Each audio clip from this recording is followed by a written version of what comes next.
But first tonight, as predicted, the credit card companies rolled over and sold you out. Now they will flag whatever they deem, or what perhaps the government tells them to deem, suspicious when it comes to gun transactions. It's a big win for Elizabeth Warren, who wants to deputize credit card companies in her war on guns. In other words, she has succeeded in getting private businesses to do what the government cannot do because of that pesky document called the Constitution. We predicted this Friday night, but now it is official. Take Amalgamated Bank. Priscilla Sims Brown is the CEO. She's ready to do her part. We all have to do our part to stop gun violence. The new code will allow us to fully comply with our duty to report suspicious activity and illegal gun sales to authorities without blocking or impeding legal gun sales. This is according to Priscilla. All right, so here's the deal. The credit card companies will now have a separate code for every transaction involving a gun, and then they themselves will decide what is suspicious and what is not. Let's be clear. There is zero chance a law flagging suspicious gun sales would pass the House or the Senate, period. For starters, what would be suspicious? If you're going to have a law, you have to have specifics. Is buying one gun suspicious? How about two? How about four? What about ammunition? Yeah, if you have a law, the government actually has to tell us what they deem suspicious. What happens once the government deems something suspicious? All of these are powers we, and even our elected officials, would never give the federal government. But the credit card companies don't have those restrictions. They don't have to tell us what they deem suspicious. They don't have to tell us what they will do once something is suspicious. They, of course, don't want the bad PR of not doing their part, and they don't want Elizabeth Warren regulating them even more, so they roll over and do it for the government. They do for the government what the Constitution won't let the government do to us. That's just fine with Tara McGowan, Democratic political strategist, digital advertising expert. All right, so Tara, you see no problems in this, as I understand it. Well, let me start by explaining actually what happened here, which is that there are banks and credit card companies in this country code purchases that individuals make in this country in all sorts of ways. They code when you make a purchase at a grocery store. They code sporting goods purchases. They code your travel purchases. And frankly, guns and gun-related purchases like ammunition are of the only purchases that are not currently coded in this country. So I believe that was a misstep, and that is being corrected. So does that change what we said would happen? I mean, they're talking about flagging what they call suspicious purchases. I'm unclear as to how what you just laid out isn't what we laid out.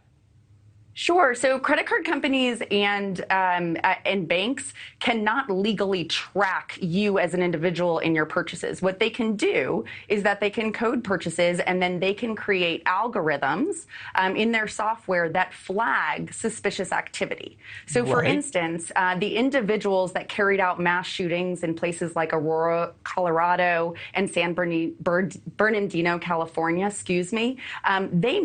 they took out new credit cards and made a series of expensive purchases of guns and ammunition in a short period of time. Think if that happens, with this new policy in place, with this coding in place, banks and credit card companies would be able, their algorithms would be able to flag that suspicious behavior. And what should they do once they flag it? They can give that information then to law enforcement, about the individual, who then they can make a decision. Right. So the coding would not actually prevent the sale of firearms. It would just provide the information. Right. It's all the information that the government could also have a law that individual gun stores should have to flag, but they don't pass the law because it's easier to have the credit company. I just want to flip this around. If, for example, would you be okay, since coding is all well and good, would you be okay, for example, if credit card companies coded the purchase of abortion pills, say, and therefore in states where abortion pills are illegal to buy, or abortion's illegal, then the credit card company should turn that information over? I mean, this is not actually the government. These are private companies that are doing these codes, that are applying these codes. I get that. I get that. So if all of a sudden, if we just flip this around, and if the credit card companies were creating codes for the purchase of abortion medication, you'd be okay with that? I think by the same token that is their right to do that and flag suspicious behavior that could lead to illegal activity, right? So no one in this country's rights to bear arms, to purchase firearms are being infringed upon here. This coding will not actually prevent the sale of firearms, by people who have an intention to commit crimes such as mass shootings, which we know is a real crisis in this country right now. All it will do is provide the data that exists about every other purchase we make. I get that. To be able to hopefully help law enforcement prevent something like a mass shooting again from happening. I don't know anyone personally in this country who would be opposed to taking a simple common sense step like coding this to be able to save lives. Well, right. I think there's a lot of people, though, who would not want credit card companies disclosing to the government without a warrant what their purchases are and then leaving it up to the government to decide what they want to do with that information. I go back to, I just want to be clear about this. You'd be just fine with credit card companies flagging every purchase of abortion pills by a woman in Texas. This is not what is for debate right now. We are talking about the only purchases that people make in retail stores that is not currently because the principles coded. matter. I'm talking about the principle here. But the principle of this is, if it is going to prevent, if this is going to save lives in this country, because it is going to be able to flag when there is an individual who is taking out credit cards to purchase firearms and ammunition.